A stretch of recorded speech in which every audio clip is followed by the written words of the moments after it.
All the immortals have fallen as Nord goes down versus Verdant. I heard something along the lines of the easiest composition to execute wins, yada yada. I was trying to set up a desk, and these two folks were talking about, oh, but it's quite easy. And then it's not. I mean, it was until they overshoved one time. They had 2 inhibitors down, Actually, one remaining, game's looking over. Like, it's everything. doomed. They've got Baron, and then that one fight happens, and that's League of Legends sometimes. Because what Verdant did have was a lot of damage if they got to hit all of their skill shots. It was a huge stun from Harbor through multiple people. Jax gets to jump on lots of people afterwards. The Kindred is free firing for once. Soul Flare over the entire team. Like, that was a really clutch combo from a position that looked pretty dire. Let's be honest. Verdant were really struggling from the mid game on to find any purchase in the game, and that was a massive comeback. Very rarely do you see that. Todak, you're not getting away. I need your answer as well. Initial has already committed. I mean, I just want to say at the start of the game, I said Verdant were going to win. So as far as I'm concerned, I was right on the money right once again, guys. You know what? I don't want to talk to you anymore. It was very Bring me clear Ecstasy. that from the... Bring him. Bring Ecstasy. Shut him up. Ecstasy, welcome to the interview. We gotta talk. Hello, guys. Thanks for the interview. I mean, yeah, like, I don't know, I don't agree with Torak like that much. Because I feel like in early game we actually like struggled a bit. I agree with that. But in the mid game I feel like they actually like gave up a lot of side waves. And they're actually like perma grouping. And they actually like lost a lot. And Azir got like a bit fed. The only thing that happened is that we made a classic through. You know, like we actually throw like so hard on the bot wave because I felt like the game was actually like in our hands. And and I actually feel like we actually came back because in early game was pretty rough, to be honest. Then it was like that Nash fight. I mean, it was like okay-ish because like we got the Nash, but still until then was a bit hard. And then like from then we actually like went bigger and bigger. So yeah. So if I may, I want to ask you two things. There was the fight on the dragon. I think it was the second dragon of the game where you guys took control of it. You forced Dopamine out of the pit. I think that was the point where you guys were able to come back and slowly get the game itself. And then on the Barons was kind of split. My question to you was, how was that bot side dive where everything went south? How was the communication? Was everybody agreeing on we need to push? Was anybody on the back foot? What happened in your opinion? Communication, I feel like overall like in the game and especially in that fight was actually like pretty good. You know, I feel like our shot callers were actually like calling pretty nicely. The only thing that fuck up that went like a bit bad was that me and Han we actually like got caught. Like before rail engaging, I actually went kind of melee into Syndra and she got my cleanse. And then afterwards we just went melee in Syndra and then Hunt died and that happened. I guess it's a classic throw, you know, like we can do nothing about this. We just have to learn from it and that's it. Let's ignore this one and looking into the team itself, the way the scrims have been going. I know a lot of good signs coming up for Nord. You guys are doing fine. Communication is doing fine. And even on scrims versus other teams from EMEA Masters, it seems like you guys are doing pretty well. So when you look into the team, what do you believe is still the thing that you need to fix in order to become the team itself? The big one. I mean, we have to work on some aspects, but I feel like it's like a fresh team, you know, like we started screaming, like, I don't know, like before the league, like 1 week or 2 weeks before the league started. And I feel like we actually have to work on some aspects. I agree with that, but I feel like some of them are actually fixed now. We just have like to take it step by step. But I feel like on one thing we should work on is probably like to be more decisive, because I feel like we just hesitate like a bit too much sometimes, you know, and we just have like to pull the trigger once, and yeah. There's a small question mark, right? It's not like everybody's on the same page instantly. Sometimes I see some individuals starting a play and there's like a 1-2 second delay, and that is enough, isn't it? Yeah. Like, of course, like that 1 second or 2 seconds, I think it matters like the most, you know, and we just have like to click and be like on the same page. And I feel like if that happens, we'll be like a good team, like 100%.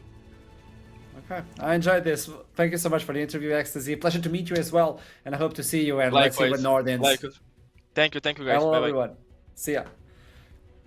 You were wrong, Todak. You were wrong. Yeah, you were wrong. No, the humor is on you. How dare you? My furious sarcasm did not translate well. Actually, unfortunately. Yeah, it's true. And like again, you can hear like that was some relatively nuanced discussion there. Look, we think we've got a lot of strengths to work with, but there's definitely some communication errors and all those other things. And in fairness, newish team again, we've seen so many shifts around these rosters in the NLC that some of those errors are going to come on through, and they're going to be kicking themselves because that game was won. That they had everything done aside from basically destroying the Nexus, and they made the one error. And it's late enough in the game that they get to run down mid and end the game with Nasus and a couple AD carries. I've been there on being a team in that situation as well, and it's absolutely the losing side, yeah, to come off a team where you feel like you're going to have won the game very comfortably. You've sort of battled through, okay, we made a mistake at this Nash where we thought we might be able to get away with something. Don't worry, Asher, I'm professional, I'm moving through that. You're trying to get through the position where, okay, we've actually managed to overcome a lot of hardships in this game to win, so we're really emotionally invested now in this win, and then right at the end it crumbles in such a fashion. It feels really, really bad. So I do feel for the Nord players, because that's a game that you come out of emotionally drained, not just upset that you lost. So yeah, it's tough. You have those emotions mixed up, might as well bring in the dopamine. That's why we're going to toss to the other interview. Let's talk with him. Hello. Hello, guys. Beautiful smile now, but it was a heavy game, wasn't it?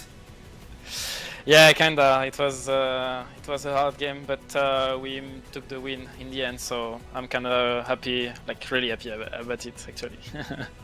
So let's jump a little bit back on the game itself. When you went for the second dragon, I want to understand the communication now. That one, the Mountain Drake, where you were forced to jump out of the pit because Maokai did engage from far away because it's Maokai. All that. What was the purpose? Because it seems like you lost 2 waves. There was a TP that was forced to go top. Jax had to TP to fight Citrox. Tell me what was the call there?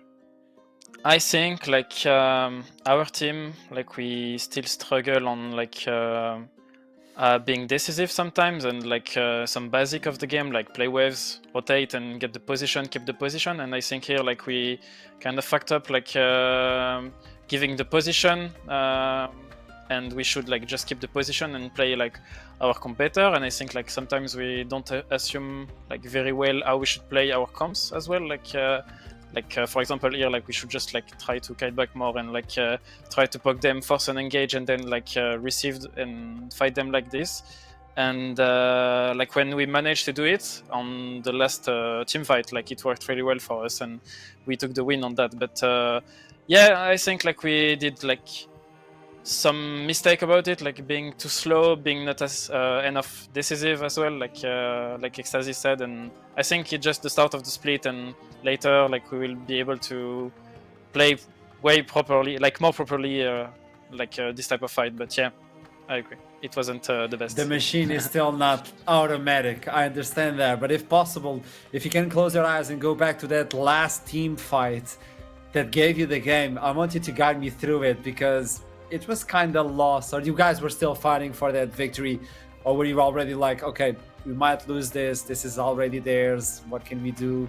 How was the mindset and how was the communication going through the last team fight? I mean, it wasn't over at all, I think. Like sure, they were ahead, like we were thinking like team fight would be probably hard, but I think like if they like go really aggressive, like play super fast and don't wait to play with the Jinx and Azir range like they did, and they got like too fast on the team fight, we can always win with my ult. And like we didn't even need my ult. I think like they kind of threw it and they could have win after like I remember like two like timings where like we really threw the game on mid game, and after that they threw again, so we took the win. And like we are happy to win against Nord, because I think like it's an important win to actually make it to playoff. So yeah, I think that's a big one. You took down the Immortals and now you get like really important points.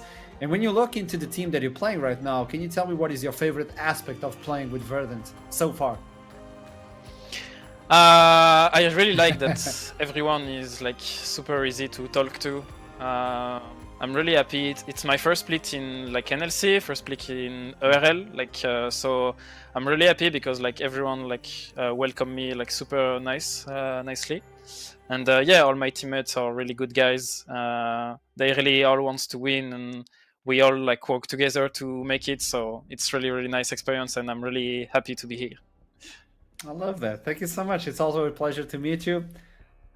Congratulations. Yeah, that was a tough nice one, but you got the W. Thank you so much. Have a lovely one. I'll see you soon. Thank you.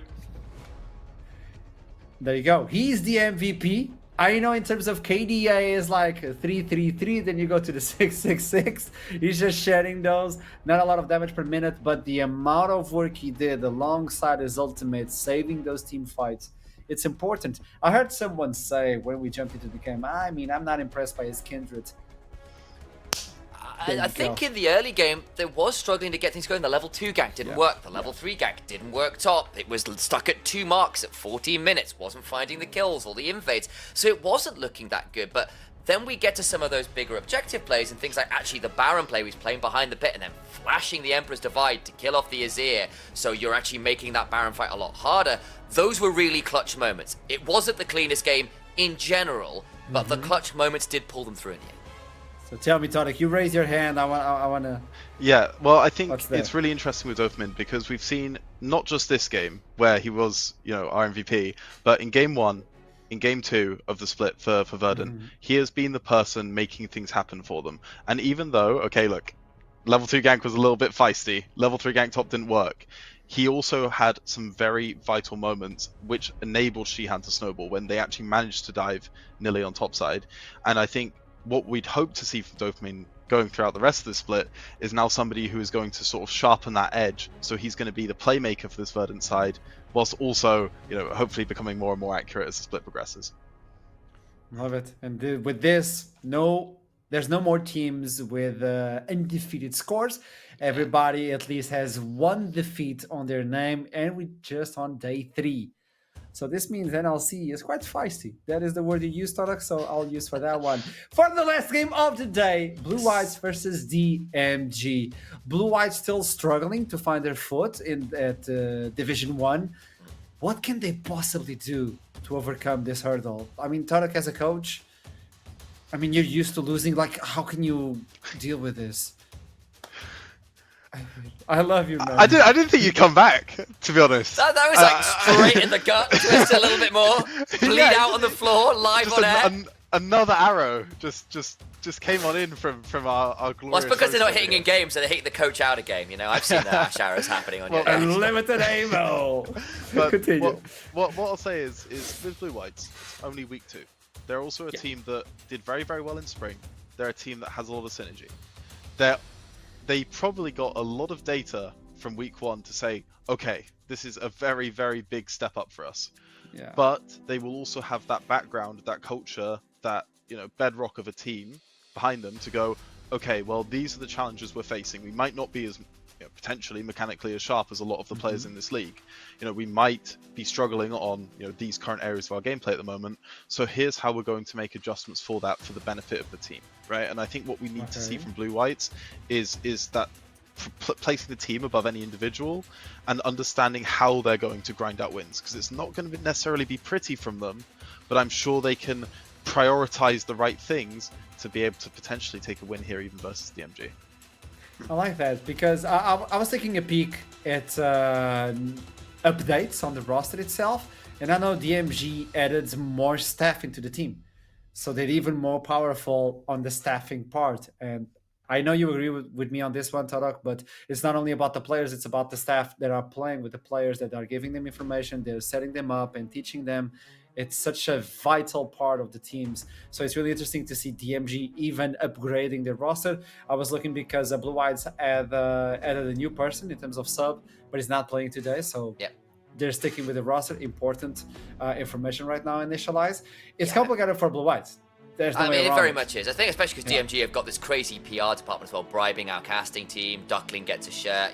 This is, pretty scary stuff. Like this is a team that's been willing to play the hearts and minds game. I mean, jokes aside and mocking like... Duckling aside, you've got to do at least like 10 minutes of that a broadcast. It's just kind of like in the contracts for the league. But I think for them, they've got a couple players who I think are going to be really scary for Blue Whites to manage, and that's people like Namex, people like Bucci, who have been really, really solid in both the games we've seen so far, and have had really good prior historical success at this kind of level in terms of being a dangerous threat. And I think Torok's right, like, it's playing as a team. And I think as well as that, it's trying to find win conditions that are very easy to execute. And that means solid team fighting comps. It means not trying anything super tricky. It means trying to find comfort. And I think also securing at least one lane where you can guarantee someone gets resources. And preferably, that will be someone like MKR and an AD carry, or maybe Pomo in mid lane if you can find a good mid lane matchup as well. But it's like, okay, what's comfortable and easy to play that means we can focus on something like team fighting and making this as easy as possibly can? I think that's the true aspect of Blue Whites. They should pick things that are comfortable with, easy to execute as well, and there are a lot of compositions that could add into that one, no, Torok? Why you... Because I hear this a lot from you casters. I'm going to step aside. Well, I was going to have there's another side, because I know we've had this conversation before. Go on. And I just want to bring this up because I think a lot of teams at the bottom of the table get a lot of flack for sometimes not going for what's quote-unquote easy to execute. And there's a very big difference between what looks easy to execute. So images of Ornn and Jinx come to mind, right? And Maokai, okay. you know, which you guys I think are referring to broadly when you say, you know, let's do the easy to execute stuff. But I think it's really important to think about what is easiest to execute for you, for them. Your team. Yes, exactly. So I had comfort in there for that reason, because you're like, yes, and exactly. Actually, objective setup's hard. Like the other thing is, like, it's all well and good saying we're going to play for a team fight comp, but if you're not setting up objectives right, then it's not an easy comp anymore. Exactly. So, sometimes it's a question of what can you execute best. You know, what lever can you pull? It's a really good phrasing it. Yeah. That's actually going to enable you to be able to potentially take a win versus anyone in this division. In this case, it's going to be DMG that they're challenged. But I'm not specifically looking for easy champs from them. I'm looking to understand actually where do Blue Whites think they can levy a significant advantage over their opposition, and where can they win games? Because ultimately, I would hope to believe that that's what's going to put them in a winning position versus, you know, any of our teams. Yeah. You have to be comfortable with what you pick. That is quite and remarkable. sometimes that's simplifying it down, right? To say, okay, easy go button on, like Nocturne was always great for that. Vi was always great for that, because it's like, oh, Maokai is like, okay, the R button's pressed. We all know what happens from this point on. Sometimes, like, actually, we've just got someone who's like a really good Fiora player, and what we're going to do is we can go for a 4-1 comp and just find a way to get that champion in here, because we know that this person can pilot this way better than anything else. But it is kind of finding those windows, and sometimes like, it's actually on a game set front, so like to take a really different tack at it, like Riot as a company have stopped trying to encourage people to play easy champions. They want people to play champions they enjoy and find value in. So things like Lee Sin and Yasuo are actually now almost starting champions, however high that ceiling is, because people really get invested in those, however good you are. And sometimes that's an element too. It's like, okay, what do you know? What do you love? How do you know these champions? And pulling out those unusual picks maybe that you know that other people don't, could be another angle to. I like it. That's why Xanthi exists. Now I'm kidding. I do respect your analogy, and I think it should be the primary aspect from League of Legends. Like, you play what you like to play. You play Evelyn, for instance. Torok, I actually don't know what you play. I play Nocturne. I keep things easy. Oh gosh. Yeah. And it's the reason I love that. That's why he nodded a lot when I said Nocturne in the jungle. Yeah, button, we love this. So, the players are experiencing some difficulties on the tournament realm, and we're trying to fix it as fast as possible so we can jump into the champion select of the last game of the day. So far, we had some surprises. Have a break, have a Kit Kat. I don't know if you guys have Kit Kat, but I would like to have one. But so far, a few surprises during the day. For both of you, aside from Nord, what would be the biggest surprise or the biggest takeaway from today? I've got one straight off the top of my head, which is Elijah. Because I think he turned up today and absolutely just knocked it out of the park. The matchup versus Rumble, he piloted excellently. He put out a huge amount of pressure, and also when you look at last week, I don't think we were thinking, oh, Elijah, he's someone who's going to come and solo carry a game. I don't think anyone was. And then out of nowhere, bang, you know, straight up. That's a hard carry performance. So yeah, like exactly. he like that was very good work, and especially as we said into what should have been a counter matchup theoretically. By far and away my biggest surprise of the night. And he talked about it on Twitter. I noticed he was tweeting that it's all due to Bucci. He said, like, I learned from the best. I learned from Bucci. We're about to see Bucci play. Let's see if he's going to play Cassante or not. Initialize. Aside from that one, what would be your takeaway? This is going to be a bit of a weird one. Because in some ways it's a surprise, in some ways it's not. Okay. The Ruddy Schrodinger's box. Is that team alive or dead on arrival? We don't know until the game is finally on and we observe what is turned out. Is this cat alive or not? And Schrodinger's team has been interesting because we were really worried after week 1. And I talked to Don J because he's in Berlin, so I had a chat with him last night. And then there was one of those conversations that actually, there's been a little bit of regression. There's been a bit of struggle trying to get things to the level they were at end of last split coming into this one. And actually today, that was a really good game from Ruddy. They played the map wide. They used the Karthus plus the Zed and the lethality Kalista to really get that snowball rolling and be really nasty in that kind of wider map state in a way that was reminiscent of latter day Ruddy in the end of last split. So that was really good to see as well in a positive way. But you're jumping at the same gun yet again. The Ruddy factor, if you start ahead, it's really complicated to stop Ruddy. If they don't get the leads, where's Ruddy? So we'll still need a couple more days. Yeah, exactly. We can still end up pulling this box open. It's a very different cat that's being pulled out. Yeah. Who knows? It's another miracle run. We don't know. I just know the top 4. Not only will they qualify for playoffs at NLC, but also they will qualify for the EMEA Masters because we now have a new format. So that will allow pretty much a lot of teams to jump into their formats. It's so much easier nowadays. So much easier nowadays. The kids don't know how, they don't know how good they've got it. I remember how close you guys got so many times. That's got to stick. 2022 was a hard year to be Toro. Actually, yeah. Well, you were always this close. SNG in 2021. I forgot you were involved with that as well. Rising that went to the final. All of those ones. Now everyone gets to go. So guys, make sure you enjoy your field trip. I hope. I'm hearing a lot of excuses for someone who was just let's put it real, like a bit of a loser, man. Come on, where was there? You got to deal with what's in front of you, man. Like, I don't see an EMEA Masters appearance there. I'm being blasted with Fraud Watch on cast. I see how it is. Yeah, it's I know now who you remind me of. I'll have you know I won last split initialize. I was doing my best to understand who you reminded me of. You're Payne Harold. You're the meme. Dead inside but still smiling, you know? Yes. Oh, wow. DMG versus Blue White since upon us. He's never coming back. It's the one time he takes the guest off. Every time he comes on, this is just... Why do I do this? Every single time I go back to NLC, it's only pain. Cassante has been removed to Stunna as well. Will we get to see Corki? Corki was buffed. Corki will be banned. Only NASA's of the top buffs from patch 14.11 got to see the light of the day. Talia is yet another one that is going to be removed. And it should be the stable ones. Yeah, I think these are, they're good picks in the meta right now, but they're also pretty specific to DMG. Bucci is a very good Cassante. He will pick that when it's open. We've seen Skate on the Talia already and look very, very good on it. And it's historically a big Talia player, so I think those make some sense into the team specifically. And actually, I wonder now if this is going to force DMG to ban the Corki as well, or that feels like it's got to be a first pick option, right? Especially now that the Skarn is banned from Blue Whites. So as Skarner is removed, or not, maybe the Corki will be the last one. Tell me, Tarok. I mean, it would make sense for Corki to be the last one. I'm actually very surprised that on blue side they decided to ban the Skarner there because I think they were basically guaranteed one of the 2 OP picks, but I guess they weren't comfortable trading them if that situation came about. Hence a blue side ban of Skarner. So they're like, okay, well, you guys really should ban Corki because otherwise we're getting it for free. What is exciting though is because there's no draft on our screen right now, we don't know if there was a misban. We don't know exactly what's gone on with either of these teams.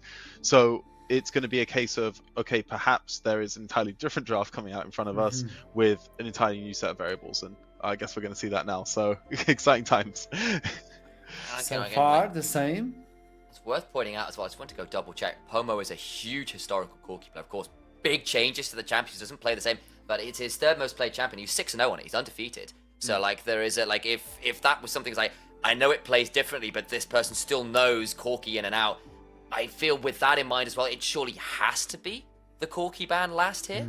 That would make sense, especially because I thought It the has to LeBlanc be. ban might have been a miss There ban. you go. I thought it might have been Tournament Realm getting a little bit funny because we don't usually see LeBlanc ban this early on in draft. I think the fact that we're seeing the Corki ban now suggests, okay, no, it's all under wraps. Everyone understands the game. These champs still aren't getting through. What first pick are we going to see? I guess Rumble has been very popular, so spotlight on him. Yeah, that feels like a strong choice. I feel like, I feel Rumble's probably the most obvious option here, unless they want to do something stupid, like something like a Varus or a Nautilus, which people have sometimes decided, like, we really want to prioritize getting these big, one-size-fits-all champions that have lots of pick CC that's super valuable to. So the picks are not in, probably best in, and we get the picks by text, and we will talk to you about who the picked. It's Nocturne, right? The lights have been turned off. Evelyn's looking real good right now for both teams. I think she's right. I think she's Evelyn, Twitch. I'm enjoying Have you seen that common skin? She looks good in everything. Come on, man. We know how this works. I 100% agree. Of the best skins. That Blue, Whites, and DMG agreed to a hide and seek game, and currently both teams are doing right. So everyone's job. playing. Who picked Nico? Oh, okay. Who picked Jax? Better question. There we go. Surprise! Jinx first pick. There we go. AD carry first pick. It's not the Varus, but it's a similar concept. Sejuani with Jax. That's a really dangerous combo with the melee synergy. Solid enough choice from Blue Whites. Senna Nautilus on the other side shouldn't surprise. If this Neferi got locked in, I think that would be the first time I've ever had to cast the champion at a sort of like ERL plus level. It's just a call out. It's just a call out. There you go. Way was available. Alas. I was wondering. Alas, poor Neferi did not make it this time. But interestingly, what we're seeing is the ranged answer into Jinx. We naturally made Jinx a theme of today's broadcast. The fact that she was doing extremely well in the NLC so far. Lost twice today, interestingly, though perhaps not the fault of the champion itself. But it's really interesting to see that teams are bringing more and more answers, and Hui has definitely been one. Senna, I mean, it's debatable whether it's an answer or not, but at a certain threshold of souls, there is that range differential. So I would expect DMG to just be rounding out with a relatively standard team fighting comp. The only issue with that is they do have to deal with this Jax threat on side, which they currently don't have an adequate answer for. Yeah, that'll be interesting to track. And I think the other thing, like managing Jinx, one of those big questions is like you can outrange even pre-souls percent by pressing R. And similarly with Wade, the QW, the Severing Bolt. The point is that Jinx can't just stand at rocket range and be completely safe from damage in CC. But yes, the Nautilus will be a little bit tankier than normal, theoretically, because again, they're getting farm and soul, not souls, like just farm beyond what a normal support Nautilus would get. But I still want to see some more access to the Jinx, because at the minute it's just the Nautilus trying to fight their way through a Sejuani Jax. Doesn't sound particularly fun to me. So I do need to see how they round it out. And you're right, Torek, there isn't really an answer to the Jax as yet. Yeah, my real question here is going into 4-5, you kind of expect this Jax to be top. So I personally would say, okay, you could blind your top laner here, but at the same time, how much value is there in holding jungle? I feel like DMG kind of have a really awkward draft to actually progress with, even though maybe their picks right now in isolation look okay. And it's going to come down to, obviously, just a decision on the spot, really, how you're going to try and navigate this. But I'd expect, or I hope from DMG, that they're just going to play into their theme and keep it simple. Because, if they go for something like an Ornn here, I think that Jax is most likely going top. I think they are going to be able to successfully threaten Jinx. That's pretty good. Gragas, very similar idea. A big disruptor, someone who's going to create space, provide threat to Jinx. Happy days, as far as I'm concerned. I think that's a good pick from DMG. And you mitigate the Jax pretty well if it does go that way, because your body slam goes through the counter strike. A lot of your abilities are not something he can block. Your pseudo range with some of your longer range abilities. So you are going to be a solid answer, and you can be a disruptor onto the Jinx. I wondered whether something like the Zac might come in to kind of pair up with the Nautilus to dive onto the Jinx, but instead they're going to lock it themselves. And actually, you've got two immobile long-range carries on DMG's side you need to get access to, and Zac is pretty good at doing that. If you lock that up with a Sejuani ultimate and stuff as well, that can be pretty solid. And it does then flex probably the Jax to the jungle and the Zac to the top lane, but we'll wait and see. Zac to Jace support, being I hovered. think. I think it might be an Alaric-inspired Zac support You might well game. be right, actually. Yeah. But I'm kind of a bit suspect of this Zac pick in this game, because although there are two immobiles on the side of DMG, which Zac is naturally loving life, there is also a lot of peel. You're looking at disruption from Nautilus hooks, you're looking at disruption from Hui EQ, the fear spell, you're looking at Gragas body slam, and there's still a fifth pick to come in here. from the side of DMG. So I don't know how happy Zach's going to be here. Jarvan, okay, pretty happy versus Jinx, you could argue, puts him in a little cage for Wei. So, I mean, I can definitely see that logic from the side of DMG. Ultimately, two teams very focused on the team fight. Once again, I'm a little bit concerned for the team without Jinx here, because they don't really have adequate threat on Jinx and Jace, but they do have a little bit of range, and they do have a little bit of engage, and you've got to hope all of that comes together between Gragas, Jarvan, and Wei, realistically, to apply enough threat on the side of blue-whites and actually make these team fights easy enough to play. But I think there's a very real world where, boom, blue-whites can clear the house as well. I think you've got a really good point there. Currently, that's a Jax support. I'm just noting that. I wonder whether that gets switched yet. We'll wait and see. I'm just looking at that going, But I see your point. I think there is something to be said for that. Like, look, if you can, I think whoever gets better vision control should feel pretty good here, because the flank angles from both teams are foul. Zach off vision, finding an angle in. Jax off vision, finding an angle in. Similarly on the other side, Jarvan, Gragas looking for those flank angles can be so deadly onto the immobile backliners. I worry a little bit for Senna and Wei. If Senna doesn't get good soul stacking rate, and if the Wei falls behind, your consistent DPS could be a little bit lackluster, and if you then try to blow up the Jinx and fail, what happens in the extended team fight? Yeah, well, we'll have to figure it out as soon as we toss it to the caster. Sorry, Torak, but it seems like I don't have enough pixels, so let's toss it to middle cut in veteran. Take it away. Spooky. Yes, back once again for the final game of the day. Do you know what, veteran? I noticed when Archeron was distracted by the fact that his camera was screwing up, he didn't insult me. So I feel like maybe I need to start engaging in a little bit of DDoS action against this guy every time I'm on broadcast, so that he actually talks about me in a normal manner. True and based. Yeah, you should look into doing that, my man, and no one will ever suspect it's you, because no one's watching, so job. Oh, regardless, we are here with the final game of the day. Blue Whites versus DMG. Rough start for Blue Whites, going 0-2 last week. DMG with a 1-1 scoreline. And veteran, obviously, for both teams here in Summoner's Rift. Yeah, but Jinx is on the board, right? One big thing, though, Hui does have really good positions here. That's the one you're looking at. You want Zach to disrupt that Hui, else that Hui is going to rain down Napalm Strike on Napalm Strike onto Jinx. And we'll see if he can do that as we head onto Summoner's Rift for the final game of today.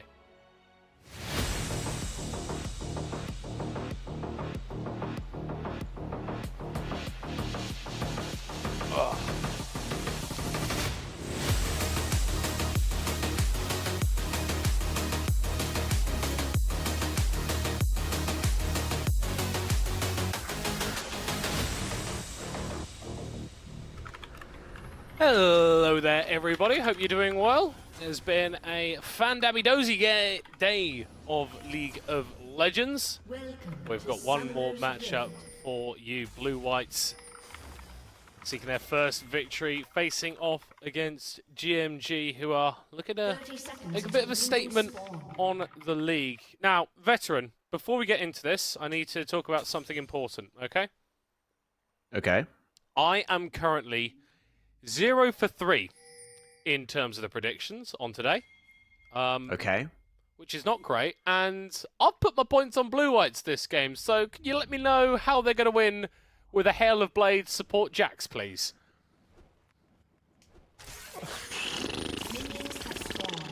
So if we don't know what we're doing, how can they know what we're doing? You know? Like, that's the philosophy we got going here at play. I mean, I like it because I think BW do need to try unique things. I think they need to find ways to get around the, you know, LP discrepancy that currently exists in this game between many of the individual players, and this is a really, really good way of doing it. You have to have some kind of unique map coordination, unique state of affairs that your opponents aren't used to playing into, areas where, sure, maybe sometimes you have a 700 LP gap over me in scenarios XYZ, but this is scenario theta, and you've never even knew this existed until today, buddy. That's one of like the indie Greek letters. Like, Yes, I was trying to think of some scripts, and then I realised I can't pronounce most of them. So, like, I know what the logo looks like. I actually don't know how to say it. Yeah, let's get Omicron in here. Like, True. but maybe we're saving that for week 3. True. We'll see. We'll see how deep into the void we get as Bucci starts. I love how Zac gets smaller the more HP you take from him, by the way. That's always been hilarious to me. And then I love how he heals for his entire HP bar in a single spell rotation. Yeah. I think that's also good. And there's a mall there. Bucci, obviously, very good split last spring, coming now on to DMG. Kind of made his name as Lenny Light in a lot of ways on these obnoxious, tanky, bruisery champions, stuff like the Cassante and stuff like the Gragas as well here, going up against Veloxa. Wouldn't the Fremen from June main Zac? No, because I feel like he's wasting a lot of water. No, he's not though, because the Fremen look. Yeah, exactly. The Fremen retain their moisture no matter what, and Zac's kit relies on you maintaining your moisture. These guys would be the experts at it if they had League. Yeah, I'm surprised League didn't feature more prominently in Doom Part 2. Sorry if that's a spoiler. It is what it is. Skate Rock has a lot of control over mid lane right now. Pomo being quite blasted. Eget's on his first support roam on Jax. Yeah, you're kind of 1v2 there, mate. And, Kind of, are we not sure? Do we need to zoom in on that? yeah, no, I think it was very 1v2 there. Well, he's burnt a flash from his first roam, which is good, I guess. Yeah. I mean, it's probably more damaging on... Well, I mean, considering it was He didn't his own burn any flash on then, DMG. It's actually really damaging to him, actually. Never mind. Yeah. It's... Yeah. Yeah. I mean, it is what it is. Another way of thinking about it is that Veloxa has the wave moving back into him rather than he's being permanently pressured. Omodo, it's not like he's ever Loki going to be needs in a position where he's dying, right? Skater, we're all inning here. It's fine for Pomo as long as Pomo gets out of this. Right?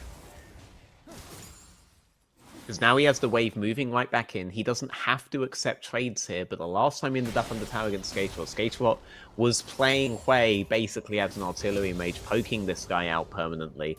Namex doing a swift roam, losing souls for it, so you do want to make sure that you're doing this on good timings. You don't want to extend too far, right? Remember, we want that 80 to 100 soul count at about 20 minutes, alright, unless your name is Ice, in which case you'll win anyway and get a lot of Reddit praise for whatever reason, because no one remembers that game.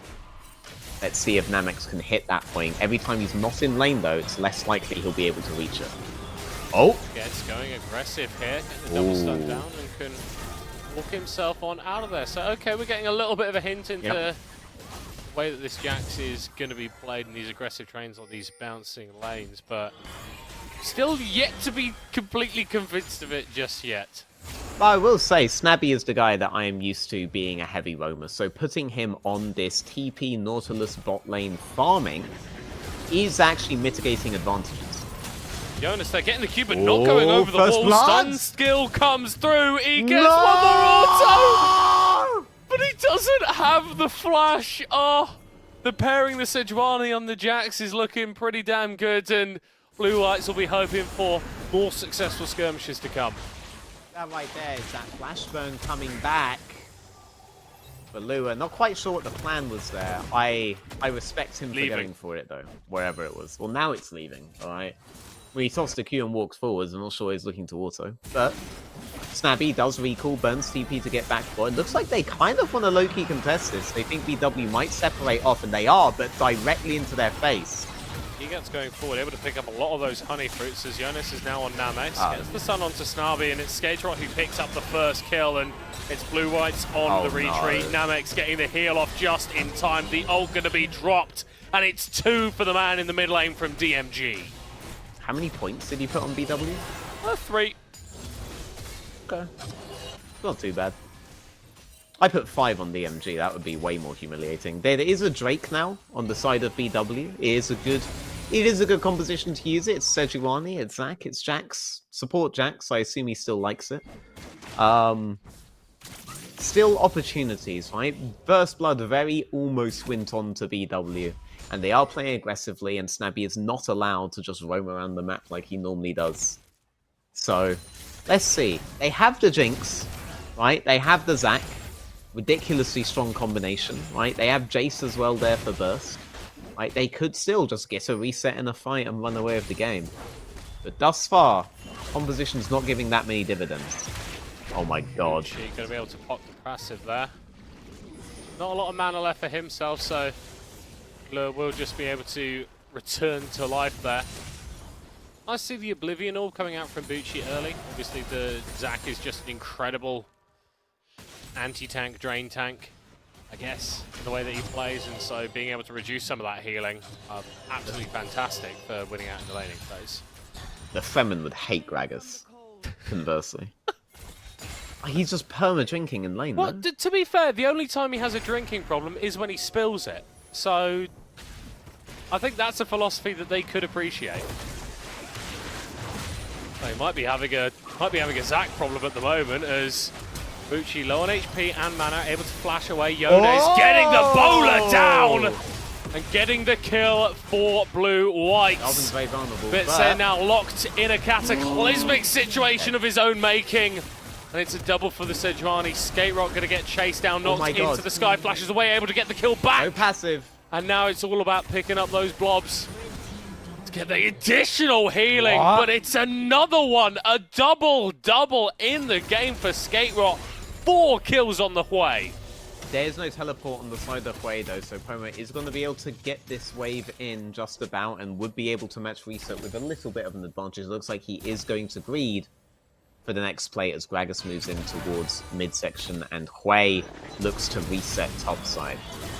Oh, hello. Another aggressive play here he gets, but he's going to be knocked up by the level 6 coming out from Snarby. Vitze moving over, doesn't have the Cataclysm quite yet. Those traps going to get thrown out. Swayed the aggression. Another close call. Bottom lane this time for DMG. Interested to see how Hui uses the TP now. Gragas fixed bot, now going to catch the bouncing wave topside. That Hui fixed, and that TP will be up, save from having to TP in towards midsection on that Jace. But now Unleash TPs come into play, right? And Bucci's going to have one as well very soon. Zac is not going to be able to have that match. So I do wonder if we see some sort of hard play onto the he gets MKR lane on bot side, especially with Jax on no flash. Well, looks doing pretty heavy on the trades into Bucci. Just going to have a chug. And be more or less fine. Skate right here on this way is probably the big X factor in this game at the moment, as basically the entirety of DMG's 1,500 gold lead is on this man in the mid lane. Already got towards his first item there, and the fact that he can just do this, laying down 50% of someone's health bar from basically a screen away, is going to be a real issue for Blue Whites as they move further into the game. Yeah, Hui being 4-0 hurts, man. That Jinx has a lot to be worried about, because Hui is similar to Aurelion Sol in a position where you can do a ranged form of CC. It's very light, but you can do it, and if he lands significant burst, then I mean, that Jinx could be completely pelted by this Hui, and Torque was pointing out earlier, that Jarvan can set up for the Hui, but if you do set up as a Jarvan, the Hui damage has to be absolutely secure from it in terms of killing the Jinx, because if Jinx survives there, Jarvan just gifted her a reset. Ooh, who won that? Oh, I think Jonas did there. Ooh. Actually been able to build the lead for himself in the jungle as well. Blue Whites, they are behind as it stands, but they're definitely not out of touching distance with DMG.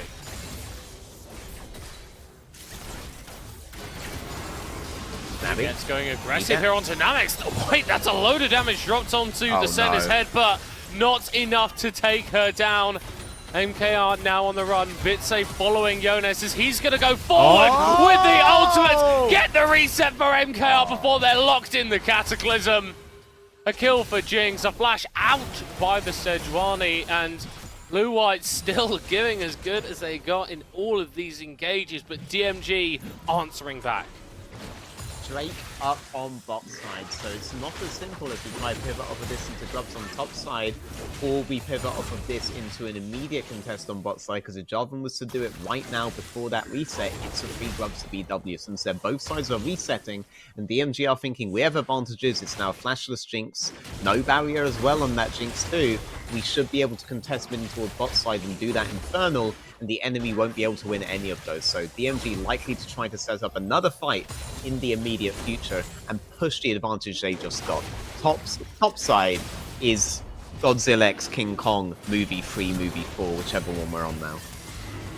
No one there is dying, but both looking pretty impressive while doing it. It gets get pulled back here. The ult drop down from Skate Run. I think that's going to be kill number 5! Wow. For the Hui.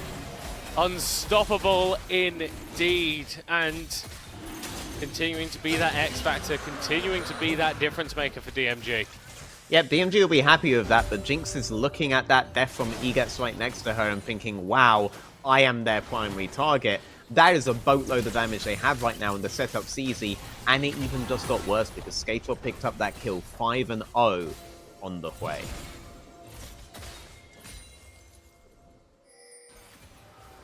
Yes, the solace here for Blue Whites is that they do have maybe a couple of champs that will be able to withstand the assault from that way a little bit more. Yones, most fed member of Blue Whites so far in the game, already picked up that Warmogs, and if this Zax gets into the fray on top of the Hui, then there's very little that Skate Rock will be able to do to dislodge him, at least permanently. But my, where the damage that's meant to be coming from long range, that's meant to be coming from safety, can just get poked out. Really does become hard to see a way back into the game. Yone's going to be starting up these grubs. Only one taken a little bit earlier, trying to get this last one before the Herald spawns just before 40 minutes. He is going to be able to do that. As Bucci now getting aggressed onto combos away home, but it's another ultimate landing from the Sejuani, forcing the flash out of the enemy top lane. Yep, Herald is up though, so getting Bucci's flash there could pay some sort of dividends. Jarvan leaning up Hui with a lot of pressure in the midsection. Maybe Jarvan could attempt to try to start this before Jace is back out on the map, before Zac is back out on the map. He does have a window here, but he doesn't seem too bothered. He doesn't need the Herald right now. His team can maintain a lot of pressure on the map without it. It's BW that need to go for the Herald. Jace is completely fine just maintaining map states the way they are. There's no need for them to change their game plan when the current game plan is working out so well. MKR nearly completing that cull. Has swapped up towards his top side in order to assist Jonas in taking out the Herald, but this has given Namex and Sammy a lot of free time on that bot lane tower post plates going down. Not sure if they're going to be able to take that one out, but DMG's lead starting to grow that little bit further. It was 1,500 a few minutes ago. Now up to 3,000, and those advantages are moving out of the mid lane towards other places on the map. Yep, if you want to do something at that Herald, your best case scenario is to do something with it topside now, because if you do it mid, DMG want you to do that because they want to fight you and they want to use their threat. Bucci, currently the weakest member, Skaterrock could look to TP topside, but unlikely. Oh, looks like the Herald move has switched back into midsection, where the most powerful member of DMG resides. Gonna get thrown down here. Mid lane tower, 50% HP, not quite going to get taken out. And as long as Skaterrock is still there, I'm not sure if Blue Whites are going to be able to get through that last little bit of damage. Surprising DMG didn't throw everything they had towards Skaterrock and into matching what BW looking to do with the Herald. I think giving up the Herald's fine, so long as you're basically using that to bait BW into a play. He gets freezing top wave. That is surely going to be the difference maker in this game. Okay, Pomo does it. I was worried that Pomo wasn't going to be able to get that cannon. Okay, TP into the mid lane. Flash insta-cleanse coming out from Namex, completely removing the possibility of an engage onto him. Meanwhile, Egetz is just being burnt down by Skaterrock. This way is indomitable. This way is unstoppable, as it's kill number 7 for the DMG mid laner. Yeah, that was way more damage than EGATS could handle on that one, as DMG get down the mid turret and pretty much blow open the game in their favor. Skaterod's not done yet. Oh no. Oh, Missed everything. You do have to hit your abilities to do damage. It's not that easy, alright? It's not a Nasus, okay? But when they do hit. When they hit, oh boy, you'll feel it. Actually, you won't feel it, you'll be dead. No one fancying hitting any skill shots, at least for the moment. There is a small glimmer of hope here for Pomo, as now that he's reached his second item on the Jace and he's got that mana move stacking up, he is going to be able to offer some poke and... Oh my days. Oh my days. Ooh. That's a lot of damage down on Skaterrot though. There's a bit of hope there. Yeah. The amount that Jason Jax were able to do with not too much. Little bit of hope, but that is now an 8-0. Bit of femboy supremacy coming out from DMG this game. Of course, with so much gold locked into that way, if they are able to take him out of a team fight, then yeah, MKR and this Jinx could start to do things. And whilst a significant lead has been built up for Bucci in the top lane, it's not like this Gragas is going to do completely disgusting levels of damage that you're not going to be able to contend with.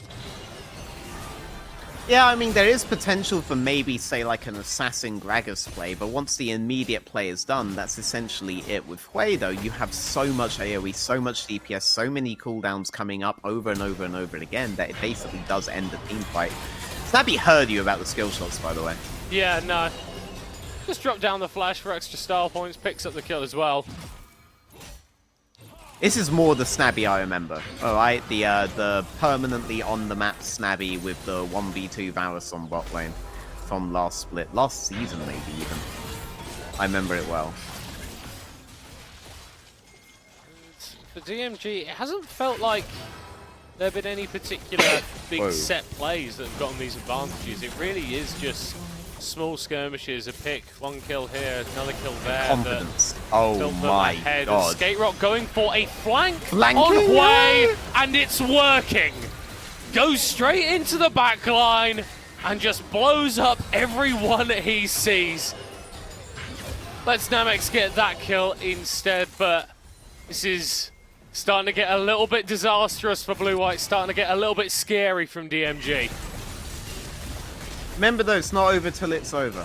Oh. Clean from Bucci. Here comes the ult! Oh. Very close. MKR going to get jumped onto here. Flashes out of the Cataclysm, and Pitsy's a little bit isolated. Flashes over directly into the path of Pomo. Slammed down by the hammer. That's why range engage matters so much against that Jinx, because if you're Jarvan and you're throwing your body in there and you do not kill her on that, because she has slash up in that moment, you get reset on buddy and the rest of your team has to back away.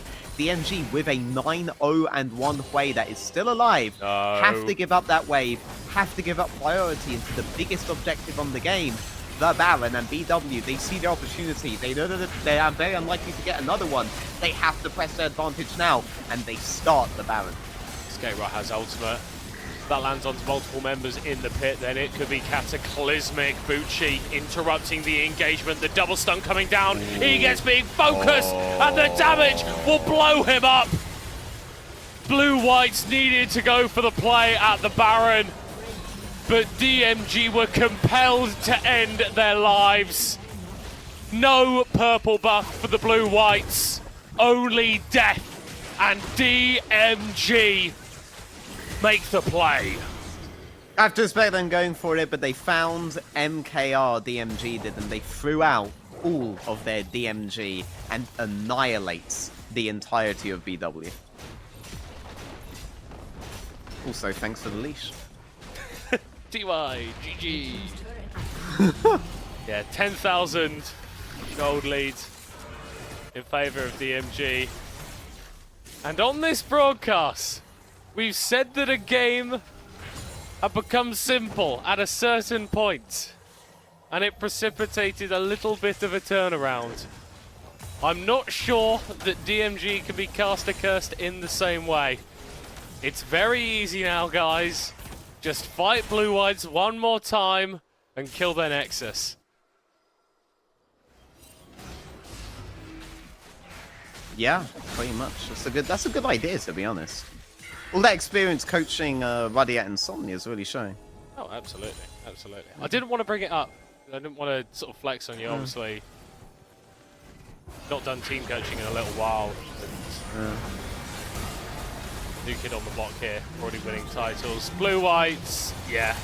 This is kind of just what happens now. Bucci missing I saw everything. that, Bucci. We saw that, bro. We saw that, man.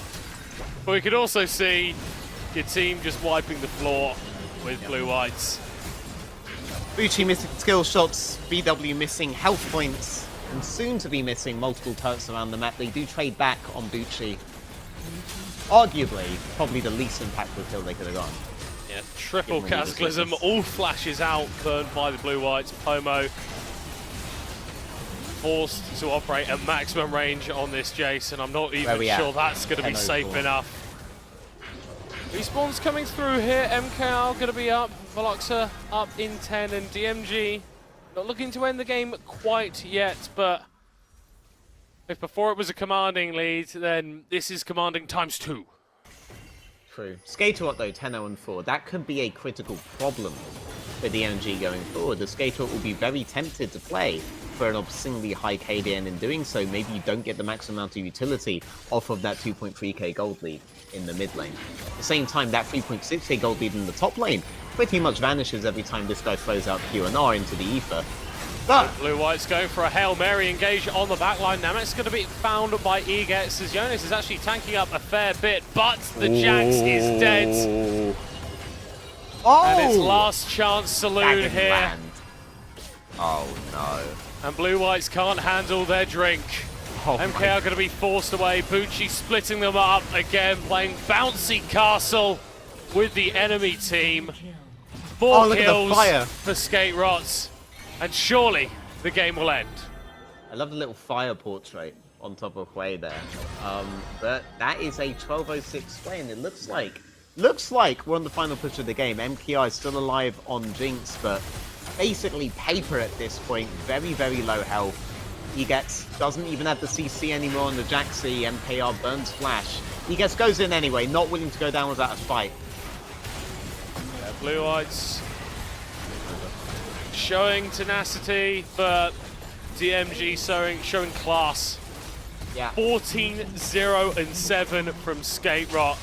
Absolute domination, an absolute demolition conducted by DMG as they close out the first day of week 2 with an emphatic win over the Blue Whites. Yep, all lanes, significant advantages. As a team, significant advantages. Even the moments where it looked like B-Whites could get something, it always ended up going heavily in DMG's favor. That was an absolute wipeout, not just for DMG, but also for middle cost predictions of the day. I believe you're 0-4 after the perfect weekend, so... Yep. It's... I'm sorry. By powers of prediction, are not great. You seem sometimes. really sad.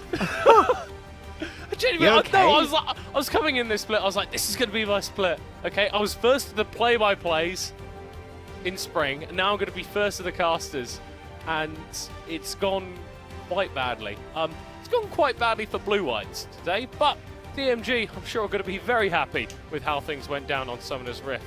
That's going to be it from us today. Stick around, we've got interviews, we've got deaths coming up after this break. Break it down, break it down. Step on the gas, let's get out of town. We gonna break out and have some fun. We gonna do what you never done. Oh yeah, yeah. Come on, take your body with you. It's a money weekend. Everything we wanna, we go do. We go do. It's leisure, we go do.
DMG, I know their name is not damage, but that's a lot of damage. Blue Whites were looking for something, and I was like, they found a way. But then there was a way, and that's the issue on this game. Yeah. 2 plans at the same time. I mean, like the big issue in a lot of ways here is they locked in a comp that had a win condition, and it was a pretty cool one. You're gonna have this Jax help snowball with the Sejuani, roam around the map, and cause pick after pick after pick. That didn't happen.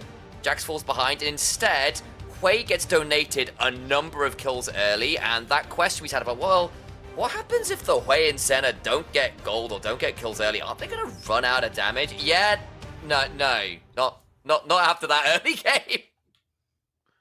Yeah, I don't think this Hui was missing out on damage whatsoever. I mean, there was a point where I think the only question was whether he should buy more damage or buy Medjai's. And when you're in that position as Hui, you're not feeling too bad for yourself. You're feeling pretty darn good. So yeah, there was a very, very big mage on the other side of the battlefield, and well, let's just say they managed to take this game pretty handily.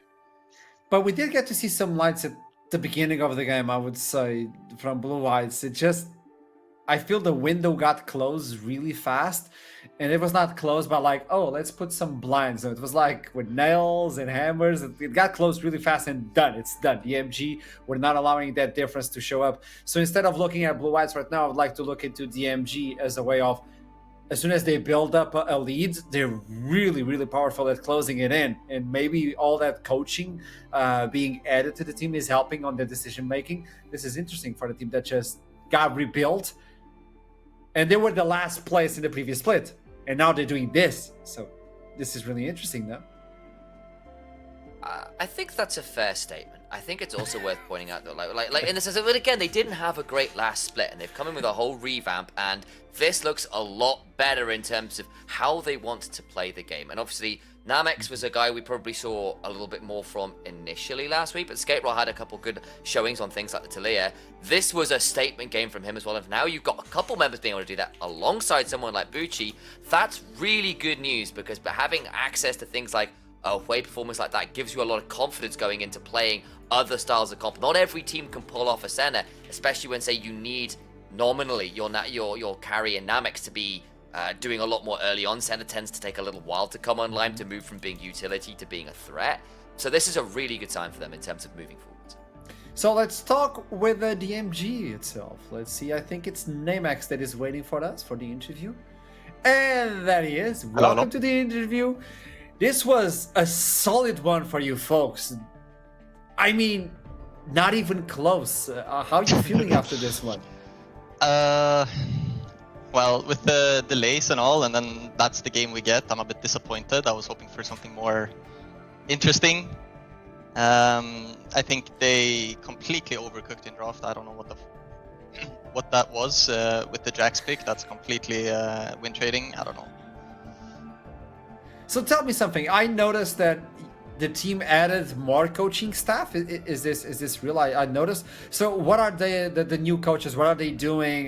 Guide me through that one, because it's always interesting to see the work that is being done outside of the Rift itself. Yeah, of course. I mean, I think they're building a lot of structure in game and out of game, which helps us stay more focused in game, and like we build routines, we build habits, which really makes our gameplay more consistent, I feel. So we're now looking to that, and you as a player, how are you feeling with this composition, with this organization? Where do you believe you evolved as a player? Where I evolve as a player? Oh, that's a hard one. I mean, I'm really happy with the org. I'm really happy with my team and the coaching staff. I think they're all great people. We're all trying our best. Where I evolve as a player, I think that's a bit further ahead, because right now we're still in the NLC, and I feel like competition is not that great. So the moment I evolve will have to be before EU Masters and like leading up to that, which is a bit further ahead in the future. Because that's my question. That's my end goal. What is your end goal as a player for this split specifically? Not as a whole, like, oh, I want to be at LDC and destroy LCK. No. Okay. I mean, for this split for sure. Yeah, for this split for sure. Sorry, I didn't mean to interrupt. For this split, I want to win the split. I want to go out with a bang. Then I want to have a good showing at the Masters, EMEA Masters. That's my goals for this If you split. had It's to very pick short, simple. a champion that represents you as an individual, who would you pick? Oh, that's good. Kaisa probably. Yeah, she evolves, you know, right? With her suit skin. Lore-wise, she evolves, and she is my favorite champion. So. Damn. Okay. Nice. I like it. I like it. How would you describe your team? I think we're all around pretty solid on like all 5 roles. Hard to say. Like, I feel like we're very solid and comfortable in the way we play and the way we communicate. Obviously, we're a bit rough around the edges. There's still some things to be fixed, some things to be improved on. But I think we're doing pretty all right. I mean, it looks like it. I was giving you more time to wrap up that question, but yeah, it looks like from the team that was having so many difficulties on getting one win, you guys already showed up. It's not the same org anymore, so congratulations for that one, MX. It's a pleasure to talk to you. Thank you. And I hope to see you soon. Keep climbing, man. Keep evolving. That was a good one. Thank you. Will do. Damn, Kaisa. You know? I think a lot of AD carries have a big soft spot for Kaisa. I think there was a period where Kaisa felt like the champion that everyone wanted to play. You felt so cool being able to pull off all those cool RQ combos and all the various build paths made you feel pretty happy about mastering that particular champion. I mean, when you get to the players and they find these weird replies that are like makes you think about life, and then you have like Torok, oh, I like Nocturne, I like to turn off lights. I mean, it's man, you could be Middlecott and just play Udyr. Oh dear. So wrapping up the day, let's look into predictions. Speaking if you want to talk about Udyr, speaking of, let's look into predictions and what we had through this night. So, oh boy, I got something right. Ooh, that's a perfect no-no for the Middlecott. A perfect no-no. Well, I mean that's just him in general, isn't it? I guess our guest only missed one. That's good value. Showing up why he's a coach and why he knows what he's talking about. He has been quite quiet ever since we got the hold of the microphone yet again. Are you okay? I'm chilling, man. I'm enjoying the fact that I got 3 predictions right. The fact that Middlecott got no predictions right. You know, the fact that you got less predictions right than me. I mean, it's great over here in my corner, but. You know, that's just. I think I'm negative 1 point from today because I gained 5 and lost. I lost a -2. I'm just -2 points from today. I lost 2 points. I think I got a point. Oh! Hey! I got 2 points. This is interesting. So, initialize. You're going on negatives. Hiprain is doing hit. No, I'm still positive. I'm 2 points. I was Nation on 4. is healing. Nation is healing. Initialize. Ah, Duckling. -2. Then Veteran jumps into the first place. Rude Dude in second place. Hey, you took the guess to the third. Oh, wait. What is that? What is that? The man with the bandana. Wait a second. Don't take it away. Don't take it away, production. Oh, you don't know what you're doing, Middlecott. It's always the same with you. You don't know what you're doing, Middlecott. Then he came into our call and asked us not to bully him, but no for you. We're gonna bully Middlecott. This is a serious broadcast. We'll not be making more jokes for Middlecott. I chose the wrong key, by the way, so that was not his great predictions harmony. I apologize. are already a joke. Moving on, Fantasy League. If you know what is happening and what's popping, this could be your opportunity to win a Steel Cities Apex Pro TKL and the Steel Cities Nova 7. If you're the first one, then if you're the second one, you get the Steel Cities Nova 7. The one we're using, by the way, it's amazing. It's Bluetooth. I don't know if you heard the single. And then the Steel Cities Aerox 5, which is the one that Middlecott is using. Maybe he hasn't charged it yet because it's wireless. And that's why his predictions is, So join the Fantasy League. Head on to our social media and sign up and just pick a team. I need to check how many points I got, actually. I think I'm not doing very well. Fantasy League? Yeah. See how I did. Find out. Did you pull the Middlecott? I don't know. I think I did okay. Probably I had Lenny didn't do that great today, and he was my top laner. He didn't. He was the top. He was the top laner for the Fantasy League starting today. Also, Jinx, Torok. Yeah. Yeah, she's had a tough time as of late. I don't know what we managed to do. Maybe we jinxed her. But alas, I guess we'll see what happens. You know, we've still got tomorrow to bring it back. It's my job to be the bad person on the broadcast, man. I mean, it's You're my welcome. job. Well, what's happening tomorrow? Let's show you the menu. Today was a good day, but tomorrow we'll have Native versus Blue Eyes to open up the show. Ruddy versus Verdant, interesting. Venom Crest will follow up versus DMG. This will be a battle of the big ones, and LLS will wrap up the day versus Nord after today's defeat from Nord. Ooh, tomorrow's looking spicy. There's some good stuff going on tomorrow, I think. I mean, for me, I think I'm looking at that and I'm seeing Ruddy versus Verdant after Verdant got their kind of surprise win. Should be an interesting one, especially because both teams have been a little inconsistent, I think it's fair to say. Yep. I think you're looking at Nord versus Lightside, especially because Lightside were looking good and Nord will want to bounce back. Like, most of these matches, probably with the exception of Natives versus Blue Whites, are looking pretty close. Like, Venom Crest versus DMG, oh my god. Even Native Blue White, like, that has potential, I feel, because you've got to be on both sides for both teams there, right? I mean, I think we'd say Natives are likely the favourites for the performances we've seen so far, but I'd say Blue White's looking at that and thinking, yeah, that's our game to win, you know, and vice versa for both teams. So it should be a very, very competitive day tomorrow. So last takeaway from the day itself. Toro can initialize. I'll allow you to start to initialize. So what do you want me to answer? I didn't quite get the question. The last takeaway. Goodbyes. I think as far as goodbyes go, I've been on all 3 days of like opening NLC here with you actually, speaking for in various combinations. I've been a bit of cast, a bit of analyst desk, and I think it's been really cool to see that obviously we had major shifts in our teams, and I think a lot of those shifts have come in, and a lot of these teams have come out, and they've come out swinging. There's been some fun drafts with players that know what they want to play, how they want to do it. Way bot lane coming out of nowhere. The Jax support didn't work out, but glad we're seeing that kind of thing. And that gives me a lot of hope for at least a competitive split. I think I'm hoping the trajectory in terms of cohesiveness and those mid-game woes around Herald use and all those little bits get ironed out over the next couple weeks. But I'm pretty happy with the opening level in terms of at least competitiveness of a lot of these teams. I totally agree. It seems like they invested on the region itself, and it's paying off. Looking for the players that were built within the region.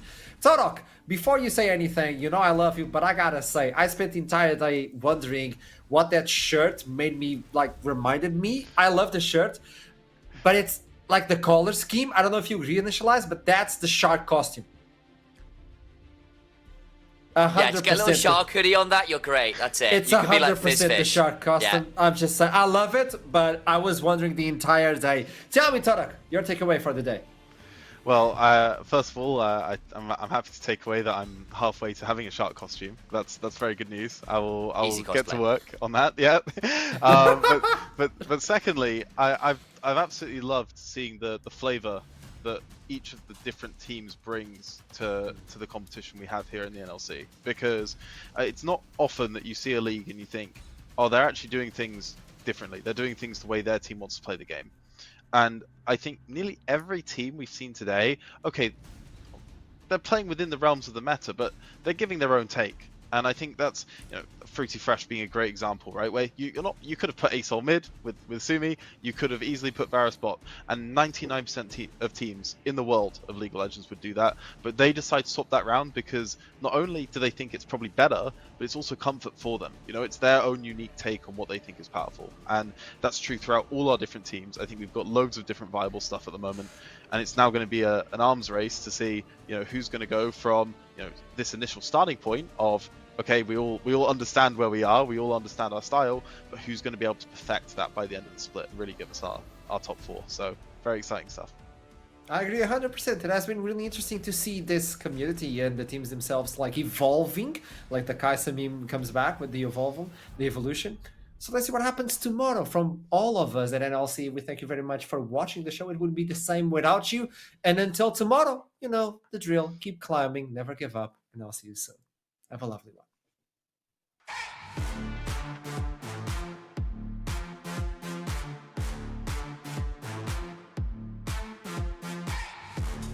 At SteelSeries, we make the headsets, mice and keyboards that the world's best gamers win the most with.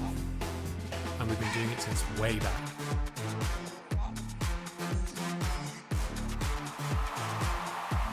It's up to you how far you go, but whatever you do, go for glory.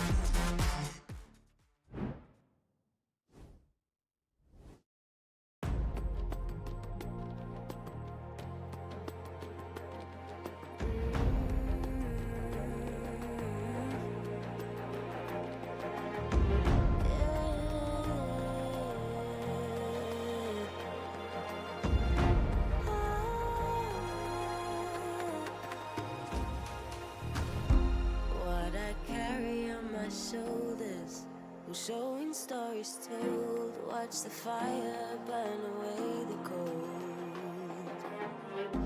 I am rising from the dust. Despite how much we lost, you will not take away my strength. You will not take away my strength.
Shoulders, we're showing stories told. Watch the fire burn away the cold. I am rising from the dust. Despite how much we lost, you will not take away my strength.